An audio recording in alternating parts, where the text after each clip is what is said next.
வணக்கம். இது வழக்கு. நடைபயிற்சி சென்ற வெற்றி செல்வன் படுகொலை செய்யப்பட்டது எப்படி?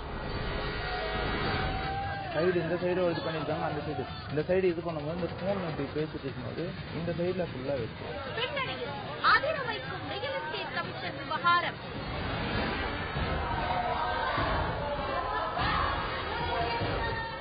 விடுதலை சிறுத்தைகள் கட்சியோட முக்கிய பிரமுகரா இருந்தவர் வெற்றி செல்வன். அந்த கட்சியோட தலைவர் தொல் திருமாவளவனோட தனி செயலாளராகவும் இருந்திருக்காரு வெற்றி செல்வன். அவரை மடிப்பாக்கத்துல வச்சு அடையாளம் தெரியாத 5 பேர் கொண்ட கும்பல் ஓட ஓட விரட்டி வெட்டி கொலை செஞ்சிருக்கு. இந்த சம்பவம் அந்த பகுதியில பெரும் பரபரப்பையும் ஏற்படுத்தியிருக்கு. முதல் வெட்டு அந்த காருக்கு தான் விழுந்திருந்தது. ஆனால் அடுத்தடுத்த வெட்டுகள் வைத்த குறி மாறாமல் மிகச் சரியாக விழ வெற்றி செல்வனை வீழ்த்தினார்கள் அவரது எதிரிகள்.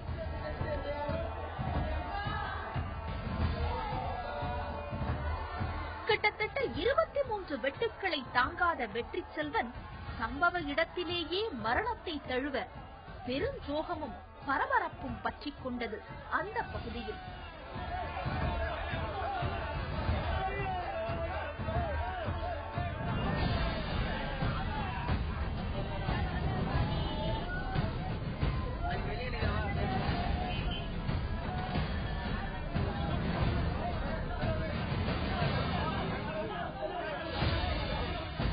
வெற்றி செல்வன் விடுதலை சிறுத்தைகள் கட்சியின் தலைவர் திருமாவளவனின் உதவியாளராக இருந்து வந்தவர்.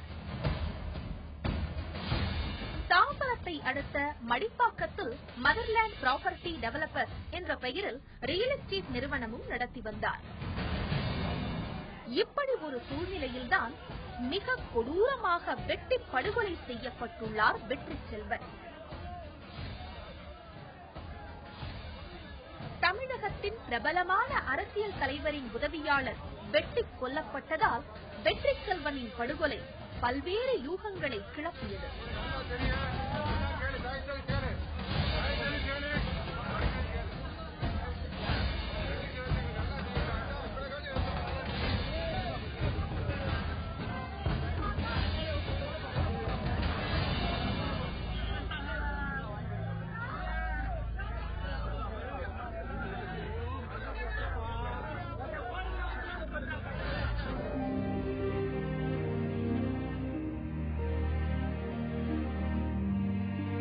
இதையடுத்து வழக்கு குழு வெற்றி செல்வன் கொலை எப்படி நடந்தது, எதற்காக நடந்தது என விசாரணையில் இறங்கியது. 45 வயதான வெற்றி செல்வன் தினமும் நடைபயிற்சி செல்வதை வழக்கமாக வைத்திருப்பவர். சம்பவத்தன்றும் அதிகாலை எழுந்து நடைபயிற்சி சென்றவர்தான் தினமாக வீடு திரும்பியிருக்கிறார்.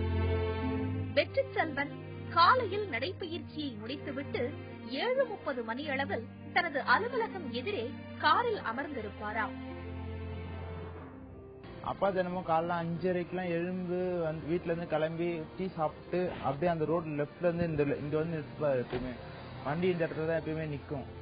எப்பயுமே ஹார்ன்ல ஏசில இருக்கும். அப்பா உள்ள உட்காந்து பேஸ்புக் வாட்ஸ்அப் எல்லாம் யூஸ் பண்ணிட்டு இருப்பாரு. காலையில ஒரு 7 o'clock வரைக்கும் இங்க எப்பயுமே இருக்கிறது தினமும் ரொட்டீன் அவரது. இதுதான் இங்க வந்து இங்க வெயிட் பண்றதுதான். இங்க வெயிட் பண்ணிட்டு கிளம்பி போவாரு. கிளம்பி வீட்டுக்கு வந்து கிளம்பி மறுபடியும் ஆபீஸ் இங்க வருவார். 9 மணிக்கு ஆபீஸ் வருவார். அது மாதிரி இருக்கும்போது 7 மணிக்கு இங்க வந்து அப்படியே உள்ள குனிஞ்சு அப்படியே யூஸ் பண்ணிட்டு இருக்கும்போது ஃப்ரண்ட்ல ஒருத்தவங்க வந்து இது பண்ணிருக்காங்க. சம்பவத்தன்று ஏற்கனவே காத்திருந்த கொலை கும்பல் வெற்றி செல்வன் அமர்ந்திருந்த காரை திடீரென தாக்கியது. ஃப்ரண்ட் கண்ணாடி வந்துட்டு இங்க இப்படி போட்டிருக்காங்க. அதுக்கப்புறமா அந்த சைடு ஒரு இது பண்ணி உடைச்சிருக்காங்க. சைடு இந்த சைடு ஒரு இது பண்ணிருக்காங்க. அந்த சைடு இந்த சைடு இது பண்ணும்போது இந்த போன் இப்படி பேசிட்டு இருக்கும்போது இப்படி இது பண்ணி இப்படி போன் பேசிட்டு இருக்கும்போது இந்த இதுல கையில ஒரு வெட்டு வந்து போன் கீழே விழுந்துருக்கு. இந்த கை இதுவா இந்த கையை வச்சு இப்படி ஓபன் பண்ணி இப்படி தள்ளி ஓபன் பண்ணி இறங்கி இப்படி வந்து 2 பேர் அடிச்சிருக்காரு. தள்ளி விட்டுட்டு இங்க இருந்து ஓடி போய் அந்த ஷட்டர் இருக்குல்ல, கொலைவெறி கும்பலிடம் இருந்து தப்பிச் செல்ல வெற்றி செல்வன் ஓடத் தொடங்கினார். அந்த பகுதியில் உள்ள ஒரு கடையை நோக்கி ஓடி உள்ளார் அவர். அதற்கு காரணம் அந்த கடையில் காலை வேளையில் ஆட்கள் இருந்தார்கள். அவர்களால் தன்னை காப்பாற்ற முடியும் என நினைத்துதான் அங்கே ஓடியிருக்கிறார் வெற்றி செல்வன். ஆனால் ஒருவர் ஓடி வருவதையும் ஒரு கும்பல் அவரை துரத்துவதையும் கண்ட கடையில் இருந்தவர்கள் அலறி அடித்தபடி அங்கிருந்து ஓட்டம் பிடித்து விட்டனர். இப்போது தனியாக மாட்டிக்கொண்டார் வெற்றி செல்வன். அவங்க எல்லாம் இது மாதிரி ஓடி வரணும்னு அவங்க எல்லாம் ஓடிட்டாங்க. இவர் சட்டம் மூடிட்டு உள்ள இப்படி காலை வச்சு இப்படி க்ளோஸ் பண்ணிருக்காரு. க்ளோஸ் பண்ணி இவங்க 6 பேர் சேர்ந்து தூக்கிருக்காங்க. அவர் பேலன்ஸ் இல்லாம இந்த எப்படியே ஓடுன உடனே இந்த சைட்ல ஃபுல்லா வெட்டு. அது முன்னாடி இந்த சைடு 2 கையை இப்படி மடக்கி இருக்காரு. 2 கையில இங்க எல்லாம் பாலமா இருக்கு. அங்க இருந்து ஓடி வரும்போது இங்க ஒரு கழுத்துல இங்க ஒரு வெட்டு போட்டுருக்காங்க.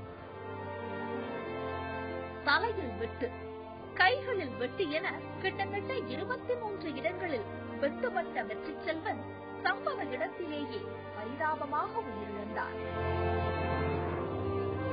இந்த நிலையில் சம்பவத்தை கேள்விப்பட்டு உறவினர்கள் கதறி துடித்து ஓடி வந்தனர்.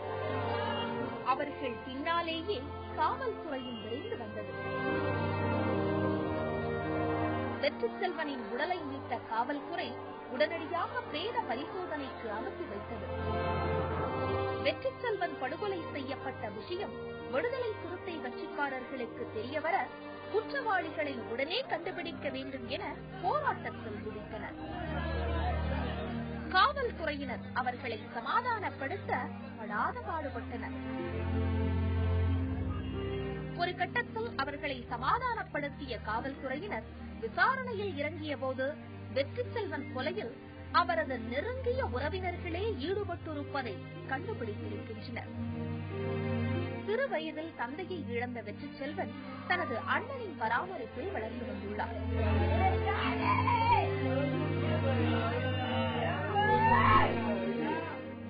சாதாரண எங்க அப்பா 74 எங்களை விட்டுட்டு செத்துட்டாரு. எனக்கு 4 தங்கச்சி, ஒரு தம்பி. நான் தான் பெரியவன். எனக்கு யாருமே ஒத்தாசை கிடையாது.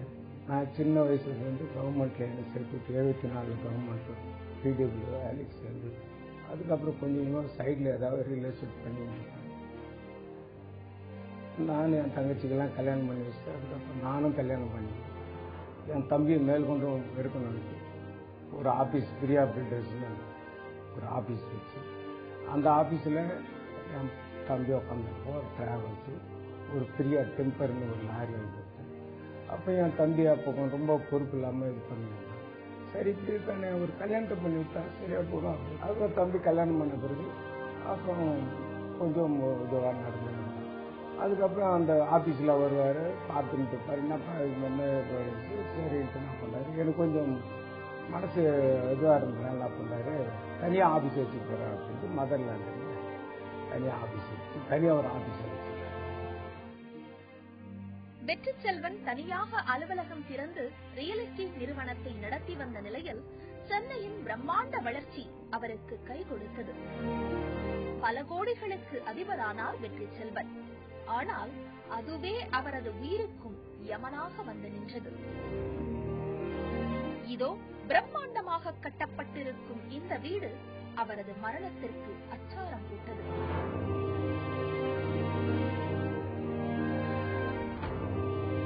வெற்றி செல்வனை கொலை செய்தது யார் என காவல்துறை விசாரணையில் இறங்க, மற்றொரு புறம் இந்த கொலையின் சூத்திரதாரி இதோ இவர்தான் என குடும்பத்தினர் ஒருவரை கைகாட்டினர். அவரது பெயர் ஜெகநாதன். ஜெகன்ன்றத காணப்பள்ளி வந்து ஜல்லியை சப்ளை பண்ணிட்டு இருக்கோம். 2 பேரும் ஒன்னா தான் இடப்பிரியாம இருப்பாங்க. இப்போ இந்த 2 வருஷமா தான் பிரச்சனை. இந்த பிரச்சனை உருவானதே என்னன்னு நமக்கு கடவுளுக்கு தான் தெரியும், நமக்கு தெரியவே தெரியாது. 1 கோடி ரூபாய் எடுக்கணும், 1 கோடி ரூபாய் எடுத்து போய் ஜெகன் தர இந்த காசு திருப்பி அங்க அந்த அட்வான்ஸ் பே பண்றா, பவர் உன் பேர்ல வாங்கு, ஒரு வாரத்துல இன்னொருத்தன் வருவான் வாங்கறதுக்கு, அவன்கிட்ட அந்த இடத்த வந்து 1.5 கோடி ரூபாய்க்கு சொல்லு, என்கிட்ட கூட்டு வா, கடைசியா நீ பேசிட்டு எல்லாத்தையும் கடைசியா என்கிட்ட கூட்டு வா அப்படின்னு சொல்லுவாரு.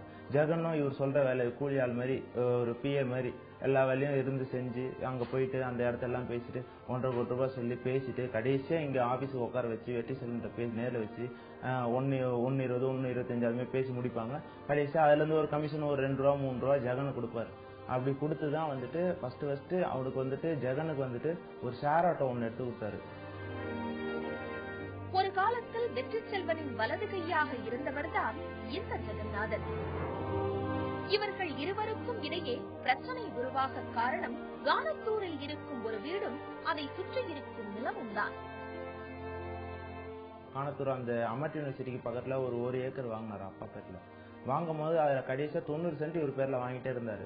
கடைசியா ஒரு 16 சென்ட் மட்டும் அதான் ஒரு வாரம் கேப்ல இருக்கும்போது, சரி அப்பா உன் பேர்ல நான் வர முடியாது, அந்த இடம் 16 சென்ட் உன் பேர்ல வாங்குப்பா, அப்புறமா மாத்திக்கலாம் அப்படின்னு சொல்லிட்டு தான் அந்த 16 சென்ட் அவர் பேர்ல ரெஜிஸ்டர் பண்ணது.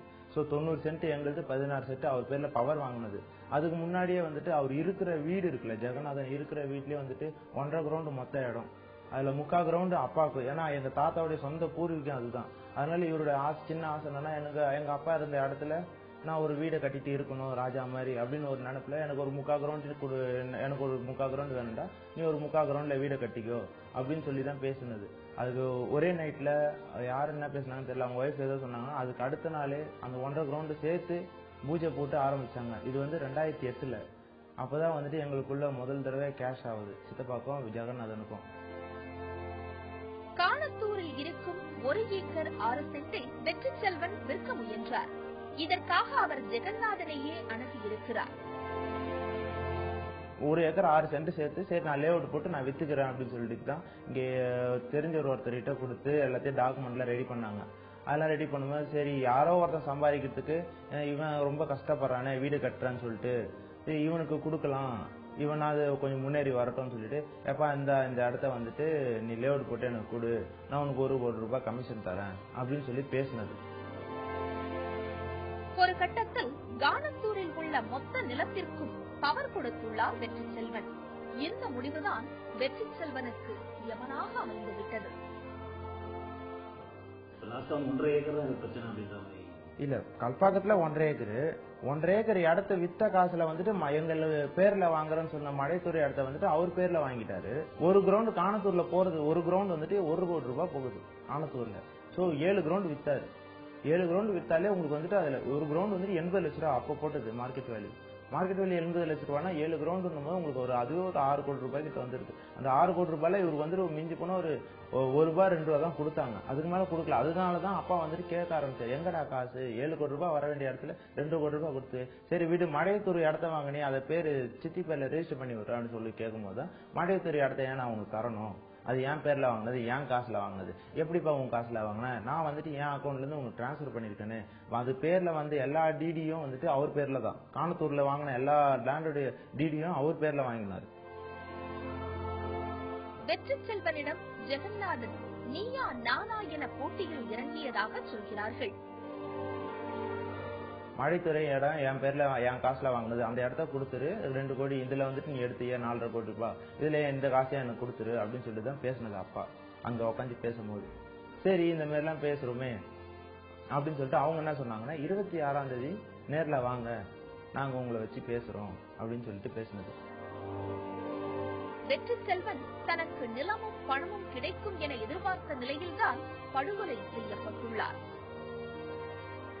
2 நாளைக்கு முன்னாடி அவங்க ஊர்ல இருந்துட்டு அவன் அண்ணன் தம்பி எல்லாரும் வந்துட்டு குடும்பத்தோட நாங்க அந்த கல்யாணத்துக்கு போறோம் இந்த கல்யாணத்துக்கு போறோம்னு சொல்லிட்டு எல்லாரும் கிளம்பி போயிட்டு இருக்காங்க. மொத்தமா ஒரு பெரிய பஸ் வச்சு எல்லாத்தையும் இது பண்ணி எல்லாரும் ஃபேமிலியோட எல்லாரும் கிளப்பிட்டு இருக்காங்க. கிளம்பி இவர் வந்துட்டு இவருடைய ஒய்ஃப் தான் மெயின் இதுல எல்லாமே. அவங்க ஒய்ஃப் என்ன பண்ணிருக்காங்கன்னா கரெக்டா பிளான் போட்டு அவங்க தம்பி வந்து 2 நாளுக்கு முன்னாடி ஜெயில இருந்து ரிலீஸ் ஆனதா சொல்றாங்க. 2 நாளுக்கு முன்னாடி ரிலீஸ் ஆனோடனே சரி நம்ம தம்பிக்கு கல்யாணம் தஞ்சாவூர்ல வச்சுட்டு நம்ம எல்லாரும் அங்க எல்லாமே ரெடி பண்ணிட்டு ஜெகநாதனுடைய கார் வந்துட்டு 3 நாளைக்கு முன்னாடி சம்பவம் நடந்து 3 நாளுக்கு முன்னாடி கூட்ரோட்ல 200 அடி ரோடு கேமரால ஸ்பீடா போயிருக்கு. சோ அங்க இருந்து ஜெகநாதன் இந்த லெப்ட்ல உள்ளதான் அவங்க வீடு போய் பாருங்க அப்படின்னு சொல்லி அவங்க சொல்லியிருக்காங்க. அங்க இருந்து அந்த கேமரா ரெக்கார்ட்ல ஆயிருக்குன்றாங்க. ஜெகநாதன் இங்க வந்து காமிச்சிட்டு போயிருக்கான். ஈசிஆர் ஜெகநாதன், அதுக்கப்புறம் அவங்க ஒய்ஃப் புவனேஸ்வரி, அதுக்கப்புறம் தனசேகரன் அவங்க ஒய்ஃப், குணசேகரன் அவங்க ஒய்ஃப், அந்த கானத்தூர்ல இருக்கிற எல்லாருமே அந்த மதர்லேண்ட் ப்ராப்பர்ட்டி டெவலப்பர்ஸ் ஒரு ஆபீஸ் இருக்காங்க மெயின் ரோட்லயே. அந்த மெயின் ரோட் ஆபீஸ்ல இருக்கிற ஒரு 10-15 பேர் இருக்காங்க வேலை செய்யறாங்க. அந்த குள்ளமா பாயின்னு ஒருத்தர் இருக்காரு, அப்புறம் கல்பாக்கத்துல பக்கீர் பாயின்னு சொல்லிட்டு இருக்காங்க. இவங்க எல்லாம் கூட்டு சதியா சேர்ந்து தினமும் காலையில போற டைம்ல அவர் வந்துட்டு இது பண்ணிருக்காங்க, ஸ்கெட்ச் போட்டு பண்ணிருக்காங்க. வெற்றி செல்வனின் கொலை தொடர்பாக சிலர் கைதாகி உள்ளனர், மேலும் பலர் தேடப்பட்டு வருகின்றனர். கூலிப்படையினர் தரப்பினரின் கொலைவெறி தாக்குதல் எல்லை மீறி போய்கொண்டிருப்பதற்கு இன்னும் ஒரு உதாரணமாக இருக்கிறது இந்த கொலை சம்பவம். வழக்கு நிகழ்ச்சியில் இது சொல்வதெல்லாம் சட்டம் பகுதி.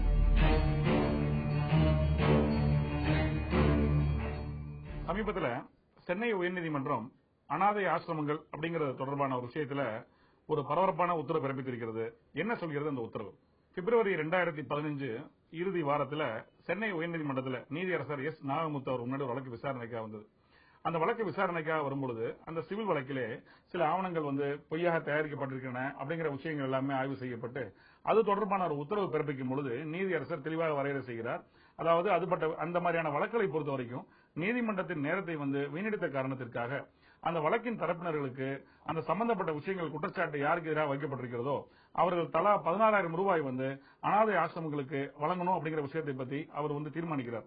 அப்படி தீர்மானிக்கும் பொழுது சம்பந்தப்பட்ட வழக்கறிஞர்கள் இருதரப்பு வழக்கறிஞர்களுடைய வாதங்கள் எல்லாமே கேட்கப்பட்டு இந்த மாதிரி அதுல பாதிக்கப்பட்டவங்களுக்கு அபராதம் விதிக்கப்பட்டால் அவர் ஏற்கனவே ஏழ்மையாக நிலைமையில இருக்கிறாங்க, அந்த மாதிரி கட்டணம் கட்ட முடியாது, ஆகவே ஒரு குறைந்த தொகையாக செலுத்தணும் சொல்லி ஒரு வாதம் வைக்கப்படுகிறது.